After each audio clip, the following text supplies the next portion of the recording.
On the news, Nigeria government warns against foreign interference in aftermath of End Bad Governance protest.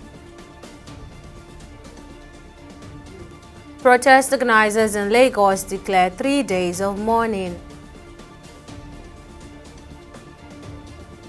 And Malekiyari says oil industry bleeding and NNPCL officials are not thieves.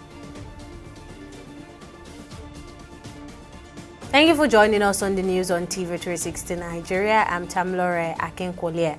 Nigeria's Minister of Foreign Affairs Yusuf Tuga has declared that the federal government will not tolerate any foreign interference following the violence that occurred during the End Bad Governance protest. Tuga made this statement on Wednesday during a meeting with members of the diplomatic corps in Abuja, emphasizing that the government will take action against anyone funding the protest, whether from within Nigeria or abroad. It warned that the government would act against any foreign entity in Nigeria found to have directly or indirectly supported the protesters or sought to interfere in the country's internal affairs. He also reassured the diplomatic community of Nigeria's commitment to maintaining cordial international relationships. Now joining me to discuss this further is political affairs analyst G.J. Johnson. Thank you for joining us. Now, there are claims that this protest may have been sponsored by foreign entities. So what specific measures can the Nigerian government take against any foreigner found to have been involved? Well, and thank you for having me. It's important for us to understand that whenever there are protests of this nature, there is every likelihood for some elements within and outside the country hijacking such protests in order to achieve their own goal. You know, people that are engaged in armed trafficking, human trafficking, will want whatever protest we have in Nigeria to escalate to the point of war, so that those that are engaged in arms trading can sell their arms and ammunition.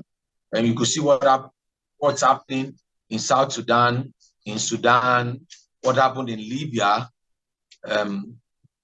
should be a reference point for everybody to understand that those that are engaged in global arms trade will be looking for areas in which they can start conflict. And that's why it's very, very important for our government to ensure that there is peace in the land and that the agitations of Nigerians is not being used as an opportunity by those that want to start conflict or war in Nigeria in order for them to have opportunity of selling their arms.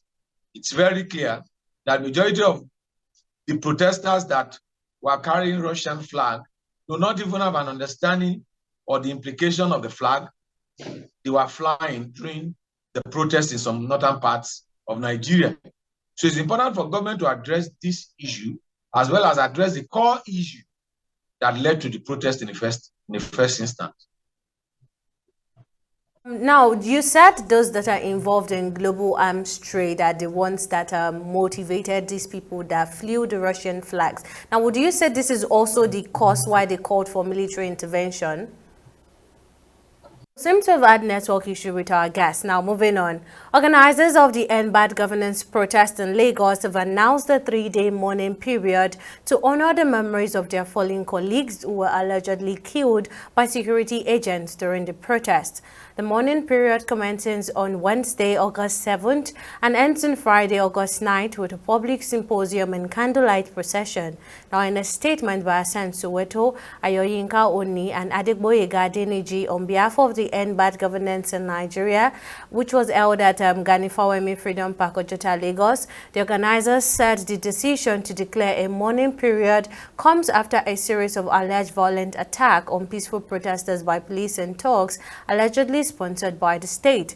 The protest organizers encouraged Nigerians to join collective actions such as the X Space happening on Wednesday, as well as the public symposium and candlelight procession on Friday.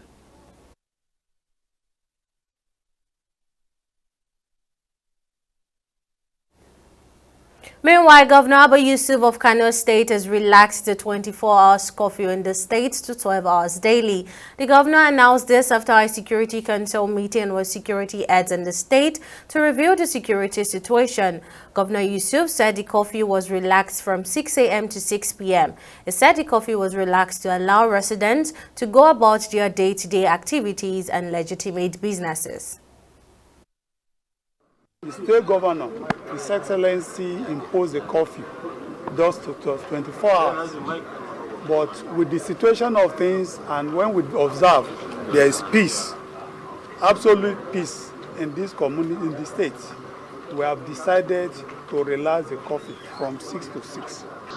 This situation made it necessary for the government to, in consultation with the security agencies, declare 24-hour curfew on Thursday, which has now been reviewed so that people can come out from 8 a.m.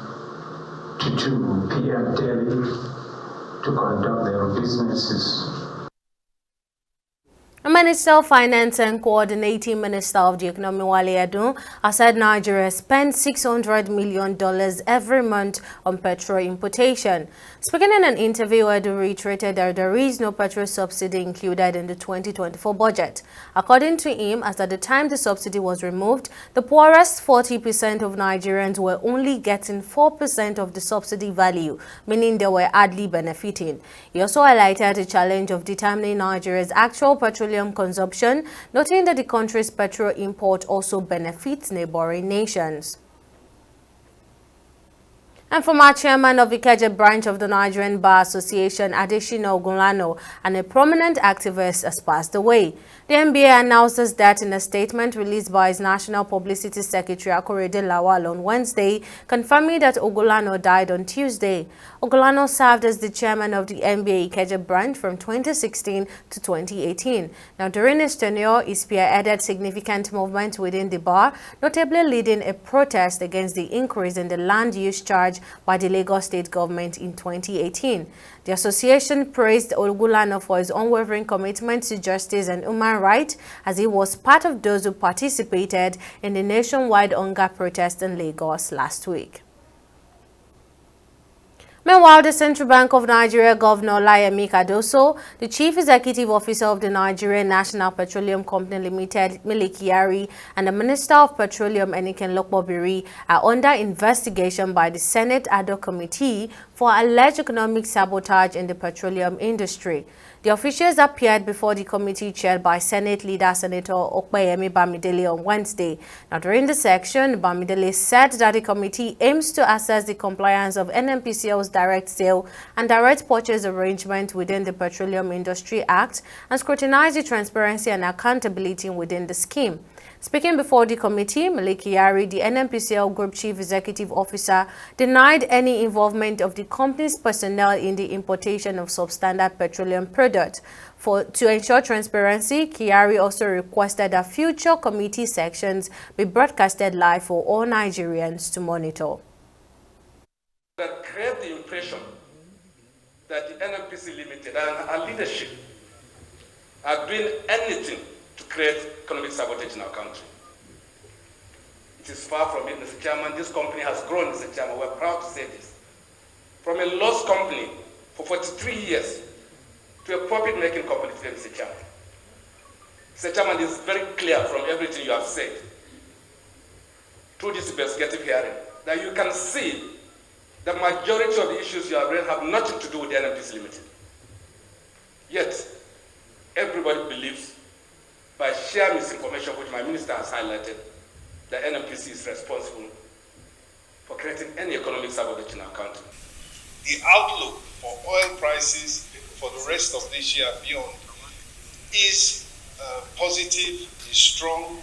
We expect the price of oil to stay relatively high, and so we must seize this opportunity. Amongst other things, we must seize this opportunity to maximize the whole oil and gas sector value chain. The supply of refined petroleum products has been irregular and problematic. The long queues at filling stations is also a testament to this challenge. a situation whereby we now depend almost entirely on the importation of these products, even when we daily supply the world about 2% of its crude oil requirements, is, to say the least, highly worrisome. We also have at hand a grievous issue of national concern that directly borders on the importation of hazardous and substandard petroleum products. And the essence of today's meeting is one, for us to be able to meet with the stakeholders and to be able to also make you to be a part of our agenda setting, and most importantly, to be able to appeal to all stakeholders. In the meantime, by saying, let the accusations and counter-accusations, stop. News' rapid expansion, the city, now home to over 20 million residents, faces significant environmental challenges due to the increasing amount of waste generated daily. Now, recent figures shows that daily waste production in Lagos has risen dramatically from 9,000 metric tons in 2014 to 12,000 metric tons in 2018. Now, this next report by Victoria Konde has more details. The commercial hub of Nigeria, Lagos, currently produces between 13,000 and 15,000 metric tons of waste each day, equivalent to about 490 trailer loads. On average, each Lagosian generates 1.2 kilograms of waste daily, a figure projected to rise to 1.4 kilograms in the next 15 years. The growing waste issue poses severe risks, including health hazards, flooding, and the exacerbation of climate change. Despite these challenges, many residents feel that the state government is not taking adequate measures to establish effective waste disposal systems. Government should make deliberate efforts to inculcate it into Nigerians. Cleanliness should be inculcated habitually into Nigerians. We should clean our environment. We should learn to clean our environment. People are not happy. How do you expect people to keep to the rules of sanitation? It's not possible. People you see cleaning the gutter, they don't want to do it, but because they know that sometimes if the law caught up with you, you could spend much money. So that's why I see them cleaning gutter, doing that. But the truth is, if the country is working, you don't need to remind me. Experts suggest that better public education on waste management could mitigate the city's environmental impact and slow the worsening effects of climate change. We can start educating individual families on how to sort waste from their kitchen so that recyclable waste don't go into the environment. If we separate the waste from our kitchen, the number of recyclable waste that goes into our canals, that goes into the environment, will be reduced. If we separate at home, then we too can make money selling this recyclable waste to companies that recycle. In response, the Commissioner for Information in Lagos State, Gbenga Omotosho, has assured the public that the government is committed to addressing these concerns. He emphasized that efforts are being made to clear the state's drainage systems to reduce flooding and improve the city's appearance. If it's raining for hours, it is only logical. No matter how good the drainage system is, it will be overwhelmed. We are talking about nature. We are talking about rains pounding a particular place for hours. There is no how it will happen. But we will continue to ensure that the drains are freed, ensure that our people, imbibe the habits of not dumping refuse in drains. However, the situation is further complicated by the emissions from landfills in the state, which contributes not only to local pollution but also to global climate change. These emissions are linked to more frequent heat waves, unpredictable rainfall patterns, and harsher weather conditions impacting everything from food supply to public health. Victoria Akonde, TV 360 Lagos.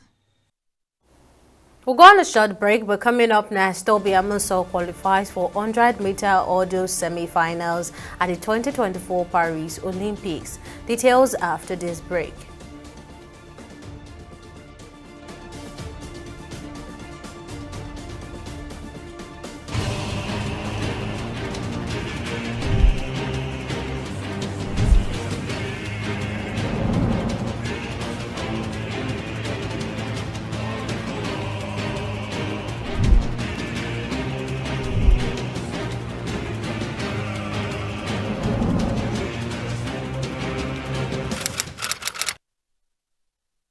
In the last 3 years, we have built a multi-purpose center, which is the envy of all in our constituency. And I can tell you that the people who are living there are already enjoying it. Guy, do you think what this man just said is true? See, I seriously doubt. I'm sure it's one of those their silly lies. Wait, do you know there's a way to find out if these things he's saying is true or not? This is the Construct app. It gives people like us a sure way to track implementation of constituency projects. It gives valid and verified information on location of projects, amounts allocated, amount funded, the level of job done, and even the profiles of concerned legislators. You and I can post directly on this app. Are you serious? This is the Go-To app if you want to know how our Commonwealth is being expanded by the government. Wow. Let's even see if what this man said is true. Show me. The Construct app is developed by Other Paper Nigeria with support from USAID and is available on both Google Play Store and Apple Store. And it's true. Of course, I told you. Welcome back. Now, here's a recap of our top stories. Nigeria's Minister of Foreign Affairs Yusuf Tuga has announced that the federal government will not tolerate any foreign interference in the aftermath of the End Bad Governance protest. During a meeting with diplomatic corps in Abuja, Tuga emphasized that the government would take action against any entities, domestic or foreign, found to be supporting the protest or interfering in Nigeria's internal affairs. He reassured the diplomatic community of Nigeria's dedication to maintaining cordial international relationships while firmly protecting its sovereignty. Mr. told you that the Central Bank of Nigeria's Governor Olayemi Cardoso, NNPCL CEO Mile Kyari, and Minister of Petroleum Enike Lokpobiri are being investigated by the Senate Ade Committee for alleged economic sabotage in the petroleum industry. Chaired by Senate leader Senator Okpeyemi Bamidele, the committee aims to evaluate the compliance of NNPCL's direct sales and direct purchase arrangement with the Petroleum Industry Act and scrutinize transparency and accountability in the scheme. During the section, Kyari denied any involvement of NNPCL personnel in importing substandard petroleum products and called for future committee sections to be broadcasted live for public transparency.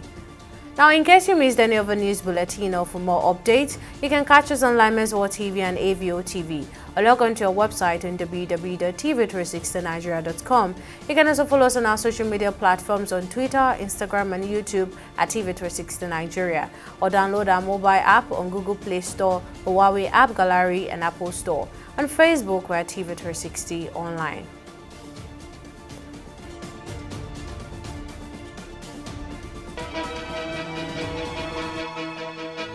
Opinions are free, facts are sacred, but truth is universal. How, in practical terms, can we, for instance, de-escalate the tension? When you go into public office, you must be ready to answer to the people. We know where the enemy is. 3 places. The Lake Chad Basin, the border area between Nigeria and Cameroon, and then the Sambisa Forest. On Digi 360, we give you a complete dose of everything. Opinion, facts, and undiluted truth. I hardly believe what politicians are saying in this part of the world. A new Nigeria is possible, a future is possible. We delve into the issues, dissect it so that you can understand it, use it to take action. I don't think there's any need for any governor to look for grant for ranching. Digi 360, dissecting the issues.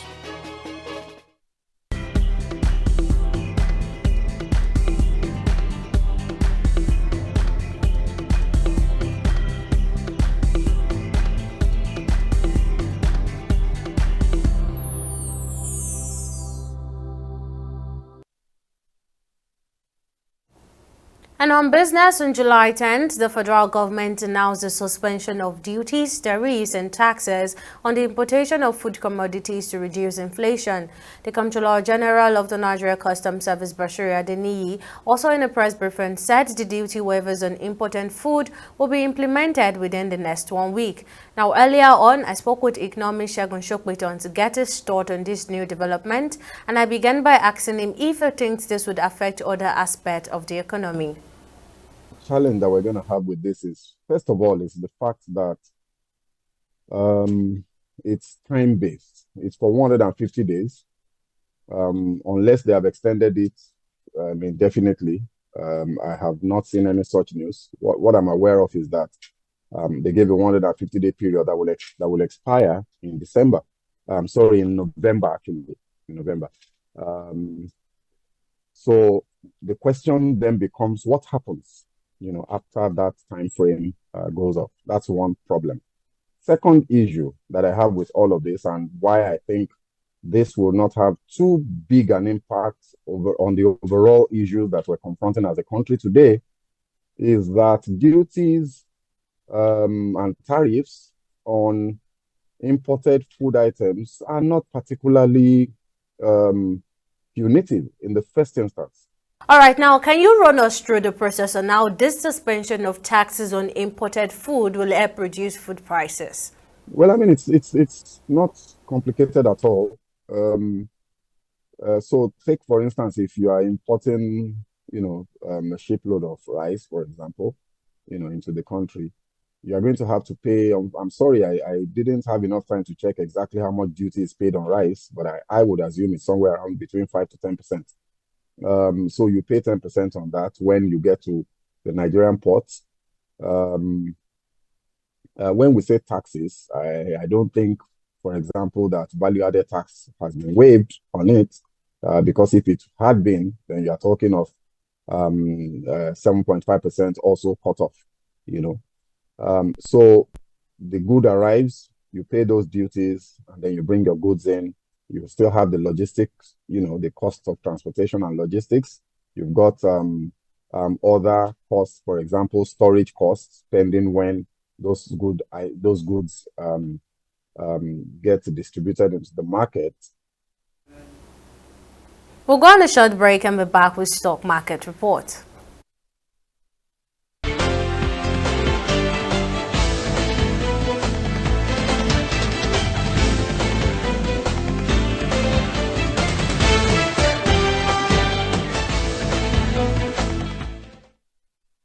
It's the third weekday of trading, and the Nigerian exchange market ended in the greens, advancing with 0.18%, with the market cap above 55 trillion naira.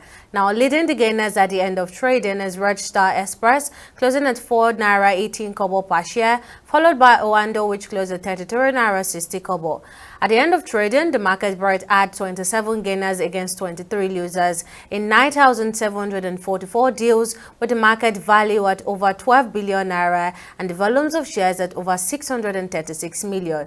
Now, this shows improvement in volumes, turnover, and deals compared to the previous day of trading. Now, for our global stock is also the similar case, as they all also ended in the greens. Now, to our foreign exchange markets, the naira dipped to the US dollar at the black market at 1,620 naira, the Great British pound at 2,100 naira, and the euros at 1,730 naira. Now, on the foreign scene, Nigerian Republic junta has cut diplomatic ties with Ukraine, claiming that remarks from Ukrainian officials demonstrated support for factions involved in fighting in neighboring Mali, which led to the death of many soldiers and Russian fighters in July. In a televised address late on August 6, government spokesperson Abdurrahman Amadou said that the decision would take effect immediately. The decision to break relations with Ukraine comes in the wake of heavy losses suffered by the Malian army in late July at the end of jihadist and separatist forces, which they blame in part of Ukraine. And up next is Entertainment Report on News Now.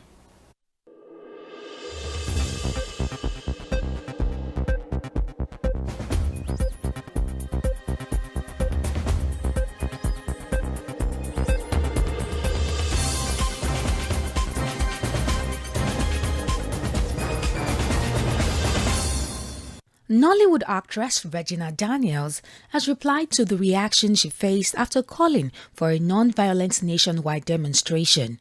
Regina Daniels had shared a video on day one of the nationwide protests against bad governance, imploring Nigerians to opt for a peaceful protest. However, Nigerians advised Regina not to put herself in a position where she could advise others and to refrain from putting herself up for ridicule on social media. In a recent video on her Instagram page, the actress agreed that she is opportune to be in a position, but it doesn't stop her from understanding that her domestic staff deserves a raise. She vented her frustration at critics, noting that Nigeria cannot be changed in one day, and she is not saying it to be on anybody's side since she doesn't need to be loved by anyone. Regina also showed a video of protesters in the north flying a Russian flag, indicating that the protest was getting out of control. She said she spoke as a proud citizen of this great country and emphasized that everyone wants a great Nigeria. And that's it on Entertainment Reports on News Now. Victoria Akonde, TV360, Lagos.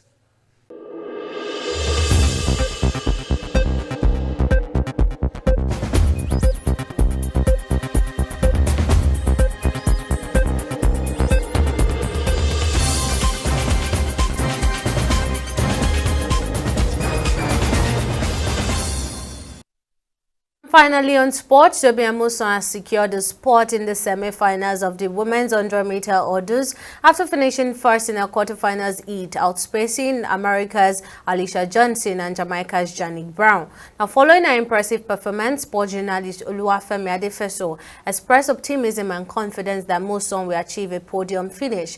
Adefeso also commented on the overall performance of Team Nigeria at the Olympics, noting that it has not met the expectations of Nigerians, with the exception of the commendable performance by the Tigress. For Toby, I think she's Nigeria's biggest medal hopeful. Even though maybe her form coming to Paris hasn't been great, but she's perhaps the fastest woman on hurdles in the world. So you look at her, getting to the semi-final is much expected, actually. To be honest, for someone like her, I mean, having done the experts in Diamond League, the World Championships, and now coming to the Olympic Games, I'm sure she wants to win a gold medal, and that's all what we are all expecting as well. So, not surprised about Tobias Muson's feat. Is expected, looking at just how much she's been able to do for the hurdles, for herself in terms of creating a name, and in terms of the accolades she's won in the last couple of years. I mean, just looking at how well we've played so far, let's not forget we've played against number 3 seeded team in the world, Australia, in our first game, and we beat them. The Australians have qualified to the semi-finals, by the way. They beat Serbia earlier today, interestingly. So coming against the US is a tougher opposition, but it's also what I've told some people is like facing Goliath, but you have scars from the victory of facing the lion and the bear. For those who are of the Christian religious faith, we'll be able to relate with that. So the game against the Americans will be same of the same. Like we played against Australia, like we played against Canada, which is from the jump ball, get going. If we look at steals, we are leading on steals. If you look at points of turnovers, we are leading at points of turnovers. And those have been our strongest points throughout. And that wraps up our bulletin on News Now. Many thanks for watching. See you again next time.